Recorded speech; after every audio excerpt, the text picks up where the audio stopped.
억만장자들을 이렇게 조사해 보니까 뭔가가 다른 게 있는데 그 특별한 사고 방식과 습관이 좀 다르더라는 겁니다. 그냥 억만장자가 된 것이 아니라 그 많은 돈을 소유한 사람은 부자들의 말버릇이라고 하는 그 말이 다르더라는 겁니다. 그들이 사용하는 언어가 부자들은 다르다는 겁니다. 그 어떤 언어를 사용하는가 했더니 첫째로 감사할 줄 아는 사람은 행복이 찾아온다는 것을 발견했습니다. 그래서 그들은 행복한 사람은 두 번째 감사의 답변이 빠르다는 겁니다. 어떤 일이 있을 때 빨리 감사하다는 그런 용어를 늘 쓰고 있더라는 얘기죠. 세 번째 감사는 슬펐던 과거를 이제 좋은 과거로 오히려 바꾸어 주더라는 겁니다. 감사하니까 이게 바뀌더라는 거지요. 또 나가서 감사하는 사람일수록 성공 확률이 많다는 거예요. 그리고 감사하는 장소를 만들어서 이를테면 교회 와서 감사하는 시간을 많이 갖게 되었더라 하는 얘기입니다. 오프라 윈프리의 그 감사의 그 내용들을 여러분에게 이미 소개했습니다만은 한 번 더 소개하면은 첫째로 일단 작은 감사의 노트를 먼저 준비하라는 겁니다. 감사의 노트를 아까 우리 집사님 간증대로 책꽂이에 꼽아두면 잊어버립니다. 그냥 눕혀서 가까이 침실에 혹은 화장대에 이렇게 두셨다가 감사의 노트를 준비하시고 감사한 일이 생기면 언제 어디서나 메모를 먼저 시작을 하는 겁니다. 그래서 저녁이나 아침에 그 감사한 일을 쭉 한번 기록을 해서 정리를 해보라는 얘기입니다. 만약에 버스를 탔다든지 전철을 탔을 때에 혹은 카페에 갔을 때 사소한 만남을 통해서도 사소한 먹거리를 통해서도 감사하자 이 말입니다. 오늘은 감사주의를 지나면서 구약 성경의 이 맥추절을 살펴보았습니다. 보니까 출애굽기 23장 16절이 맥추절에 관한 말씀입니다. 자, 같이 한번 읽었으면 좋겠습니다. 시작. 맥추절을 지키라. 이는 내가 수고하여 밭에 뿌린 것에 첫 열매를 거둠이니라. 수장절을 지키라. 이는 내가 수고하여 얻은 것을 연말에 밭에서 거두어 저장한다. 두 가지지요. 일단 여름에 추수하면서 감사해서 절기를 지키면서 이걸 거두어서 또 보관을 할 때 또 한 번 더 감사하면서 보관을 했습니다. 여러 날 보관할 수 있도록 이렇게 저장할 수 있게 된 것을 감사합니다. 곡식을 저장하는 날 또 감사를 드렸던 것이지요. 여러분, 이때 이 밀이나 추수를 가지고 이제 추수 혹은 맥추 감사를 지는데 이때가 또 오순절이라고도 하고 칠칠절이라고도 합니다. 그래서 어쨌든 여름의 과일과 여름의 모든 곡식들을 거두면서 감사했습니다. 우리는 오늘 지나온 한 반세기를 통해 반년을 통해서 하나님 앞에 감사하면서 이 절기를 지키자는 것입니다. 세 가지 말씀을 준비했습니다. 첫째는 감사는 환경이 아니라 사람의 됨됨이를 말해주는 것입니다. 무슨 말인가 하면 환경이 좋아도 감사할 줄 모르는 사람이 있고 환경이 좋지 않은데도 감사할 줄 아는 사람이 있더라는 얘기입니다.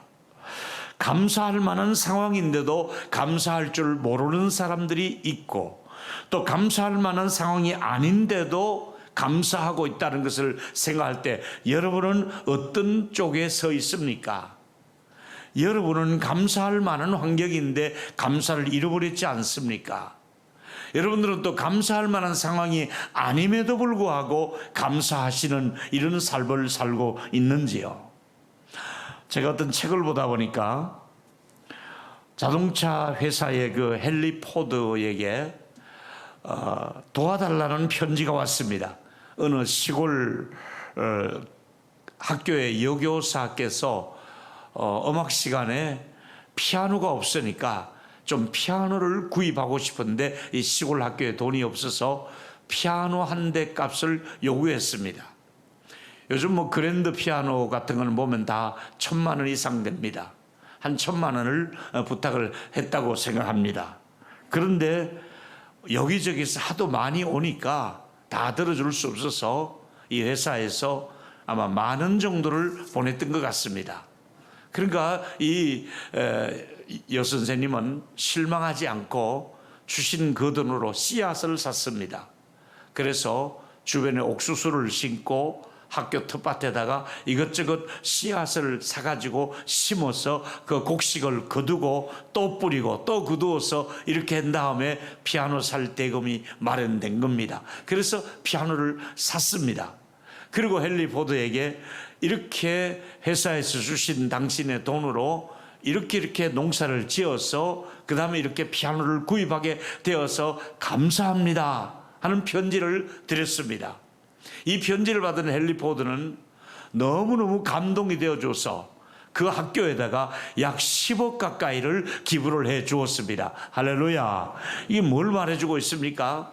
감사하면 얼마든지 우리가 하나님이 우리에게 축복을 더해 줄 수 있다는 것을, 감사하면 서로에게 감동을 줄 수 있다는 것을 우리에게 말씀해 주고 있는 것입니다. 누가복음 17장에도 보면은 똑같은 나 환자들이 10사람이 다 나음을 입었습니다마는 사마리아인 한 사람만 달려와서 예수님 앞에 엎드려 감사했다고 말씀하고 있지 않습니까?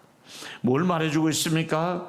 감사는 환경과 관계없이 그 사람의 됨됨이가 감사할 줄 아는 사람이 있고 감사할 줄 모르는 사람이 있다는 것을 우리에게 말씀해주고 있지 않습니까?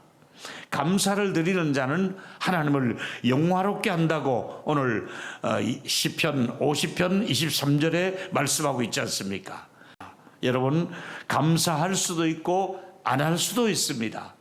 그러나 우리 속에 하나님이 원하시는 게 무엇입니까? 감사하면 하나님이 더 좋은 것을 우리에게 주시고 구원의 길을 열어 인도하신다는 말씀을 우리에게 하고 있지 않습니까? 두 번째 말씀은 감사라고 하는 것은 이 신앙의 척도를 점검하는 것입니다. 어느 정도의 신앙인가를 알아보려면 그 사람이 어느 정도 감사하는 사람인가를 알아볼 수가 있는 내용이 되겠습니다. 감사하는 사람은 하나님을 높이는 사람이고 또 감사하는 사람은 하나님께 영광이 돌아간다고 말씀하면서 감사하면은 그리스도인의 아름다운 덕목 중에 하나가 감사라고 말씀하고 있습니다. 감사는 분명히 하나님의 뜻입니다. 자, 여러분 아신 대로 데살로니가전서 5장 16절과 18절은 분명히 하나님의 뜻이 기록되어져 있습니다. 자, 한번 읽어보실까요? 시작. 항상 기뻐하라, 쉬지 말고 기도하라, 범사에 감사하라. 이는 그리스도 예수 안에서 너희를 향하신 하나님의 분명한 하나님의 뜻인 줄로 믿습니다. 이 세 가지는 항상 기뻐하라, 쉬지 말고 기도하라, 범사에 감사하라. 좋은 일 있을 때만 감사하라, 모든 생활에 감사하라. 이건 하나님의 뜻이다.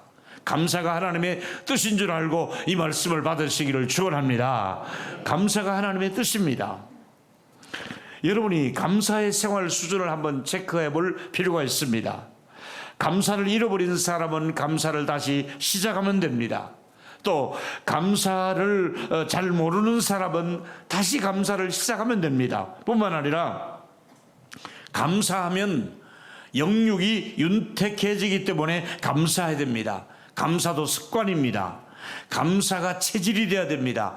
감사하는 사람은 늘 감사할 수가 있고 감사하지 않으면 그나마 감사할 수가 없다는 것을 우리에게 보여주고 있고 이 절기를 통해서 온 교우들이 같이 하나님께 한번 감사하며 영광을 돌리자는 것이잖아요.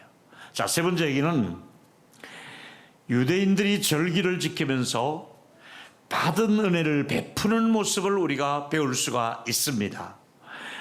여러분, 유대인들은 이 맥추절 혹은 오순절이 되면 읽는 성경이 있는데 바로 룻기스를 자주 읽었습니다. 이 맥추절이 다가오면 룻기스를 읽는 이유가 시기적으로 이 룻기스가 어느 때 주로 배경이 나오냐면 바로 이 맥추절에 룻기스의 사건이 쭉 일어나기 때문에 그렇습니다. 자, 보실까요? 룻기 1장 22절에 나오미가 나옵니다. 모압 지방에서 그의 며느리 모압 여인 룻과 함께 들어있는데 그들이 돌아왔을 때에 보리 추수 시작할 때에 베들레헴에 이르렀더라. 보리를 추수할 때에 모압 지방에서 다시 자기 고향으로 돌아오는 이 시점이 보리를 거둘 때에 돌아왔다는 얘기입니다. 바로 이때지요. 룻기서의 내용의 배경은 이런 겁니다. 베들레헴에 살고 있었던 엘리멜렉과 나오미가 기근이 심해지자 먹고 살기 위해서 이방인의 땅 모압의 땅으로 이사를 가게 되었습니다. 여기서 남편을 잃어버리게 되고 두 아들을 잃어버리게 됩니다. 그렇게 해서 베들레헴으로 다시 돌아오는 이야기 속에서 이 본문이 시작되어졌습니다. 10년 만에 고향으로 돌아옵니다. 나오미는 아주 기구한 인생이 되어서 다 잃어버리고 며느리 하나를 데리고 고향으로 돌아옵니다. 돌아왔을 때 고향 사람들이 나오미를 알아보고 반기는데 이런 환경이 된 것이지요. 룻기서 1장 20절에 보니까 나오미가 그들에게 이르되 나를 나오미라 부르지 말고 마라라 부르라. 이름의 차이가 뭡니까? 나오미는 희락이라는 즐겁다는 뜻인데 그가 삶이 즐겁지를 못하니까 자기 스스로 이름을 마라라 괴롭다는 뜻입니다. 쓰다는 뜻입니다. 그래서 내가 즐거운 나오미가 아니야. 나 지금은 괴로워. 이러면서 자기의 괴로운 심령을 토로하고 있습니다. 심히 내가 괴롭다. 부자로 나갔는데 난 지금 다 망해서 돌아와서 난 정말 괴롭다. 이런 얘기를 마을 사람들에게 하게 됩니다. 21절에 보니까 내가 풍족하게 나갔더니 여호와께서 내게 비어 돌아오게 하셨느니라. 여호와께서 나를 징벌하시고 전능자가 나를 괴롭게 하셨거늘 너희가 어찌하여 나를 나오미라 부르느냐. 이러면서 이 나오미의 심기가 여러 가지로 속상하고 재산도 잃어버리고 남편과 아이들을 잃어버렸으니까 이 며느리 하나 데리고 고향에 왔을 때 자기 신세가 말이 아닙니다. 그래서 그 괴로움을 그대로 이야기하고 있습니다. 마침 이때가 돌아왔을 때가 보니까 온 들판에 보리가 익어져 있고 집집마다 이제 보리를 베기 시작해서 집으로 이제 보리가마니가 들어가기 시작할 때입니다. 여기서 이제 살아갈 길이 막막했던 이 시어머니와 며느리 중에 이 며느리가 이삭을 주우러 가겠다고 보리 이삭이라도 주어서 우리 먹고 살아야지요 하면서 보리 이삭을 줍기 위해서 룻이 들판으로 나가면서 이제 연결되기 시작합니다. 고향에 양식이 많다는 소식을 듣고 돌아왔지만은 마침 그래도 돌아온 그 시점이 보리를 이삭 주울 수 있는 때 왔기 때문에 보리를 추수하는 시점에 왔기 때문에 그래도 남의 보리밭에 들어가서 얼마간에 떨어진 이삭이라도 주울 수 있었다는 것입니다. 여러분 모세의 법을 잠시 여기서 소개하면 땅이 없고 양식도 없고 또 자기 먹을 것이 없는 사람들은 이 추수를 할 때 그 사람들을 배려해서 좀 남겨두라고 분명히 말씀하고 있습니다. 이삭 줍는 것을 줍지 못하도록 하지 말고 주울 수 있도록 좀 남겨두라고 모세가 율법에 아예 딱 명시를 해놨습니다. 하나님은 부자가 많은 곡식을 창고에 넣는 일도 소중하지만은 가난한 사람들이 떨어지는 이삭을 주워서 먹을 수 있도록 그렇게 배려해서 벨 때는 다 베지 말고 반 모퉁이에다 일부러 가난한 사람을 위해서 조금 남겨두라는 겁니다. 고아와 과부들과 또 객들이 나그네들이 그래도 추수하는 밭을 지나가다가 여기 조금 남겨뒀구나. 이건 우리들의 가난한 사람을 위한 몫이구나. 이렇게 해서 그걸 얼마든지 이렇게 채취해 갈 수 있도록 그렇게 하라는 얘기지요. 과수원도 마찬가지입니다. 말끔하게 다 따지 말고 좀 지나가는 입구 쪽에 배고픈 사람이 지나가다가 좀 따갈 수 있도록 사과밭이든 어떤 밭이든 간에 좀 다 따지 말고 조금 놔두라는 겁니다. 그래서 우리도 어렸을 때 보면은 감나무에 감을 홍시를 다 딸 때도 저 꼭대기에 하나를 꼭 남겨놓습니다. 왜 그럽니까? 까치밥, 까치 가고 와서 쪼아 먹으라고 말이죠. 그래서 감홍시 하나를 남겨두면서 지금 까치밥이야. 저 까치들조차도 저 홍시가 되면 한 번쯤 쪼아 먹으라고 그렇게 남겨두지 않습니까? 이것은 하나님께서 하나님의 마음을 우리에게 보여주고 있는 것입니다. 나는 가난한 사람들도 배고파서 굶는 것을 원치 않는다. 부자들아, 추수할 때에 가난한 사람을 좀 생각해라. 이런 메시지를 하나님이 주고 있습니다. 나는 너희들에게 기업을 줄 때는 너만 배부르라고 이 농사를 준 것이 아니야. 너만 직장생활 잘하고 많은 연봉을 받으라고 너가 그 직장에 다닌 것이 아니야. 네 그 직장에 다님으로 얻어진 수입 중에서 일부는 가난한 사람하고 좀 나누라고 내가 너에게 그 많은 연봉을 주지 않았느냐. 이런 하나님의 메시지를 우리가 받을 줄 알아야 됩니다. 맥주 감사주를 지키면서 우리는 나보다 더 어려워서 내 주변에 이삭 줍는 사람이 있다는 것을 인식을 하셔야 됩니다. 궁핍한 사람에게 손을 펴라는 메시지가 이 맥주 감사절을 통해서 우리가 받을 메시지입니다. 여러분, 우리는 지금 코로나를 쭉 3년 가까이를 지금 지나가고 있습니다.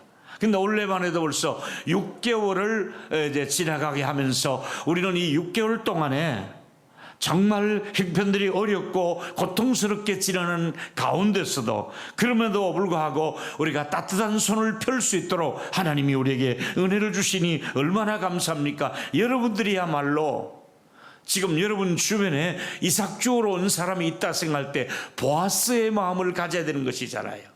보아스는 어떻게 합니까? 너무 끊지 말고 좀 이렇게 흘려주어라. 뒤따라 이삭 줍는 사람들이 주울 수 있도록 너무 말끔하게 하지 말고 좀 흘려주어라. 그리고 또 부탁하잖아요. 물이 먹고 싶어 할 때는 너희들이 떠온 물을 좀 주어라. 새참을 먹을 때 너희들이 집에서 우리가 가져온 떡을 저 이삭 주는 사람에게도 좀 나누어 줘서 목마른 사람에게 배고픈 사람에게 또 주울 수 있도록 그렇게 해서 서로 나누라고 말씀하고 있지 않습니까? 이 보아스는 바로 여기에 일부러 부탁을 하지 않습니까? 많이 좀 남겨놓아라. 저 뒤에 저분이 좀 주울 수 있도록. 그리고 저분에게 함부로 하지 말아라. 그리고 떡과 이 물을 같이 나누어 먹었으면 좋겠다. 이 보아스의 이 마음이 그가 자기 아내가 될 줄 어떻게 알았고 그가 다윗의 정조보가 될 줄 어떻게 알았겠습니까? 하나님이 그 마음 됨됨이를 통해서 하나님은 섭리하시고 또 움직이고 있었고 또 만남을 주시고 그래서 결혼을 하게 되고 그런 과정을 우리가 너무나 잘 알고 있지 않습니까?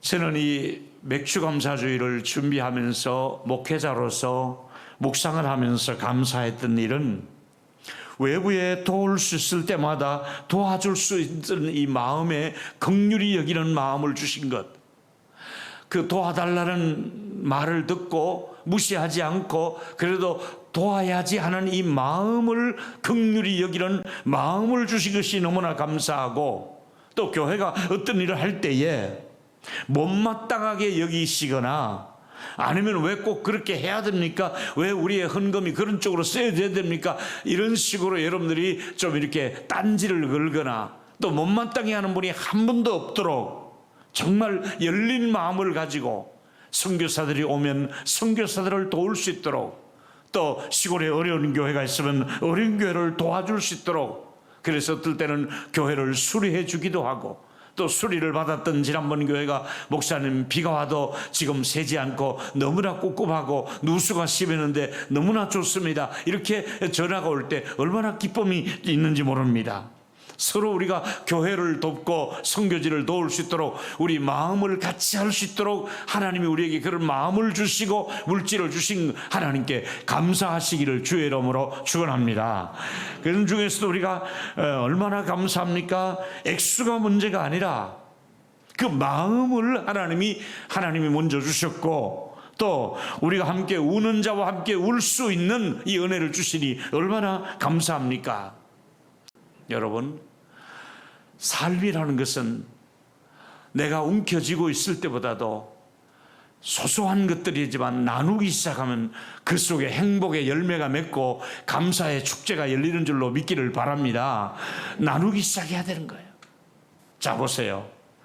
제가 좋아하는 잠언 11장 24절 25절에 의하면 흡트 구제하여도 더욱 부하게 되는 일이 있나니 과도히 아껴도 가난한다. 아끼면 아낄수록 가난하게 된다고 말하고 있어요. 역설적인 진리예요. 아끼면 더 가난해지는 거예요. 그러지 말고 자꾸 나누어 주라고. 구제를 좋아하는 자는 풍족하게 될 것이요, 남을 윤택케 하는 자는 자기도 윤택해 되리라. 남을 많이 윤택하게 해드리는 우리 교회와 여러분이 되기를 축원합니다. 남을 자꾸 윤택하게 해드려야 돼요. 그럼 내가 윤택해진다고 성경은 말씀하고 있습니다. 여러분에게 제가 이 설교를 준비하면서 5가지 질문을 드리고 싶었습니다. 적용입니다. 첫 번째는 우리가 긴 코로나를 지나오면서 코로나를 지나는 중에 감사한 일이 무엇인가? 코로나 때문에 많이 불편했는데 코로나 때문에 감사한 일이 뭔가? 많이 있을 겁니다. 개인적으로 코로나 때문에 감사한 일이 뭐냐 이거지요. 또 나가서 가정에서 우리 자녀들에게 감사한 일이 어떤 일이 있는가? 우리 아이들이, 결혼한 우리 아이들이, 또 결혼하지 않은 우리 아이들이, 우리 손자 손녀들이 이 아이들에게 감사한 일이 무엇인가? 세 번째, 우리가 섬기는 교회적으로 감사한 일은 무엇인가? 원래도 우리 교회가 감사한 일이 무엇이겠습니까? 많이 있잖아요. 감사한 일이. 우리 남수단 난민촌을 끊임없이 돕고 있다는 거, 바자회를 할 수 있었다는 거, 이거 너무너무 감사한 일이잖아요. 뿐만 아니라 우리나라에 살면서 감사한 일이 무엇인가? 지금 전 세계 사람들이 제일 가보고 싶은 나라가 대한민국이라 그러잖아요. 우리나라에 와보고 싶다는 거예요. 이제 다 코로나가 정리되면 우리나라에 더 많은 사람들이 몰려올 것 같아요. 우리가 살기 좋은 나라에, 이 정도의 나라는 세계 선진국 중에 정말 선진국이거든요. 우리나라가 얼마나 좋은 나라인가.